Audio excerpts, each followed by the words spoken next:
कैस सैयद दूसरे 5 साल के कार्यकाल के लिए ट्यूनीशिया के राष्ट्रपति चुने गए। ट्यूनीशिया के राष्ट्रपति कैस सैयद को 5 साल के कार्यकाल के लिए दूसरी बार फिर से चुना गया है। ट्यूनीशिया के स्वतंत्र उच्च चुनाव प्राधिकरण ISII ने 7 अक्टूबर 2024 को चुनाव परिणाम घोषणा की, जिसमें राष्ट्रपति सईद को 90.7% वोट मिले। नए राष्ट्रपति का चुनाव करने के लिए चुनाव 6 अक्टूबर 2024 को हुआ था। ट्यूनीशिया के बारे में बात करें तो अफ्रीकी देश है जिसकी जड़ें अरब सभ्यता से जुड़ी हैं। यह उत्तरी अफ्रीका के मागरेब क्षेत्र का हिस्सा है। 1956 में इसे फ्रांस से आज़ादी मिली थी। स्वतंत्रता के बाद देश के प्रथम राष्ट्रपति हबीब बोरगुइबा के नेतृत्व में एक दलीय शासन स्थापित हुआ था।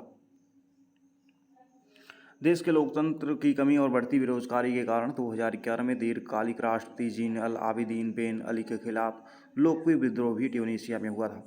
जैस्मीन क्रांति के नाम से मशहूर जन आंदोलन के कारण देश में लोकतंत्र की स्थापना हुई। हालांकि राष्ट्रपति कैस सईद ने 2014 के संविधान में 2022 में जनमत संग्रह के जरिए संशोधन किया। नया संविधान कमजोर विधायी और न्यायिक निकायों के साथ ही एक मजबूत राष्ट्रपति प्रणाली प्रदान करता है। लोग 5 साल के कार्यकाल के लिए राष्ट्रपति का चुनाव करते हैं। सर्वशक्तिमान राष्ट्रपति प्रधानमंत्री और मंत्रिपरिषद की नियुक्ति करता है।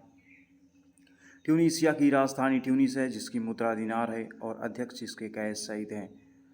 तो फिर से आपने देखा कि अफ्रीकी देश ट्यूनीशिया, जिसके राष्ट्रपति कैस सैयद बने हैं दूसरे कार्यकाल के लिए, इन्होंने संविधान में संशोधन भी किया है।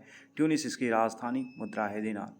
हिमाचल प्रदेश के मुख्यमंत्री ने नशीली दवाओं की समस्या से निपटने के लिए संकल्प पहल की शुरुआत की है। हिमाचल प्रदेश के मुख्यमंत्री सुखविंदर सिंह सुक्खू ने राज्य में मादक पदार्थों की तस्करी से निपटने और नशा करने वालों के पुनर्वास में सहायता के लिए राज्य सरकार की पहल संकल्प की शुरुआत की है। PM सुख सम्मान योजना, नारी को नमन योजना और भी योजनाएं, वर्षा के कारण आपातकाल भी हिमाचल प्रदेश में ही लगा था। संकल्प पहल की घोषणा मुख्यमंत्री सुखविंदर सिंह सुक्खू ने 6 अक्टूबर 2024 को राज्य की राजधानी शिमला में दिव्य ज्योति जागृति संस्थान द्वारा आयोजित एक कार्यक्रम में किया।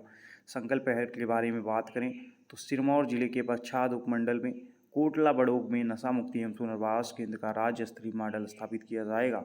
यह मॉडल केंद्र के नशे के आदी लोगों को नशा मुक्त करने में सहायता करेगा, उन्हें समाज की मुख्य धारा में पुनः शामिल होने में मदद करेगा। तो मेरे दोस्त जो भी नशे से लिप्त हैं वो जा सकते हैं, संकल्प पहल के बारे में और जानकारी ले सकते हैं। चेन्नई के मरीना बीच पर 92वें भारतीय वायुसेना दिवस का समारोह मनाया गया। भारतीय वायुसेना ने 8 अक्टूबर 2024 को तमिलनाडु के चेन्नई के मरीना बीच पर एक भव्य शो के साथ अपना 92वां स्थापना दिवस मनाया। केंद्रीय मंत्री राजनाथ सिंह, तमिलनाडु के मुख्यमंत्री MK स्टैलिन और एयर मार्शल अमरप्रीत सिंह और अन्य गणमान्य लोगों ने इस भव्य एयर शो को देखा। भारतीय वायुसेना दिवस 2024 की थीम के बारे में बात करें तो वायुसेना दिवस के लिए भारतीय वायुसेना की थीम भारतीय वायुसेना सक्षम, सशक्त, आत्मनिर्भर, शक्तिशाली और आत्मनिर्भर की बात करी गई है। अमेरिकी वैज्ञानिक हॉपफील्ड और हिंटन ने जीता भौतिकी में 2024 का नोबेल पुरस्कार। इसको हमने हाफ फ्री भी नाम से हमने एक ट्रिक बनाया है, हाफ फ्री। इसको आप ऐसे याद कर सकते हैं, हाफ फ्री। थोड़ा पेन चलने में दिक्कत हो रही है, इसको समझेंगे आप। फ्री तो हाफ फ्री से याद करेंगे तो फिजिक्स का हाफ फिजिक्स भी आ सकते हैं। हॉपफील्ड हैं और जेफरी हैं। लर्निंग को सक्षम बनाने वाली खोजों के लिए भौतिकी के नोबेल पुरस्कार से सम्मानित किया गया। Royal Swedish academy of sciences का कहना है कि हॉपफील्ड और जेफरी हिल्टन ने फिजिक्स में उपकरणों का प्रयोग उन तरीकों को विकसित करने के लिए किए हैं जो आज की शक्तिशाली मशीन लर्निंग की नींव है। 10 दिसंबर को सम्मानित किया जाएगा। 10 लाख अमेरिकी डॉलर की मदद राशि दी जाती है। बाल विवाह रोकने के लिए असम सरकार की खास योजना निजुत मोइना योजना के तहत मासिक वित्तीय सहायता वितरण शुरू किया गया है। इसमें मैट्रिक के बाद लड़कियों की शिक्षा का प्रतिशत बढ़ाना, ड्रॉप आउट की दर कम करना, राज्य की कुल नामांकन अनुपात को बढ़ाना, बाल विवाह की सामाजिक बुराई को समाप्त करना है। पंकज आडवाणी ने जीता सिंगापुर ओपन बिलियर्ड्स खिताब। क्यू स्पोर्ट के स्टार पंकज आडवाणी कह सकते हैं कि सिंगापुर में स्थानीय दावेदार चौडेनों को 5-1 से हराकर सिंगापुर ओपन का बिलियर्ड्स खिताब जीत लिया है। फाइनल तक के सफर में पंकज ने पूर्व IBSF विश्व स्नूकर चैंपियंस डे चावत पूमचेइंग का क्वार्टर फाइनल में हरा दिया। पंकज आडवाणी ने शुरुआती 2 फ्रेम जीत लिए, लेकिन उसके बाद ओंग ने फ्रेम जीतकर मैच में लौटने की कोशिश तो की। चौथे में फ्रेम में आडवाणी ने शानदार खेल दिखाया। 5वें फ्रेम में आडवाणी ने 74-6 से जीत हासिल कर खिताब अपने नाम कर लिया। अब अगले माह पंकज आडवाणी दोहा में अपने विश्व बिलियर्ड्स खिताब की रक्षा करेंगे।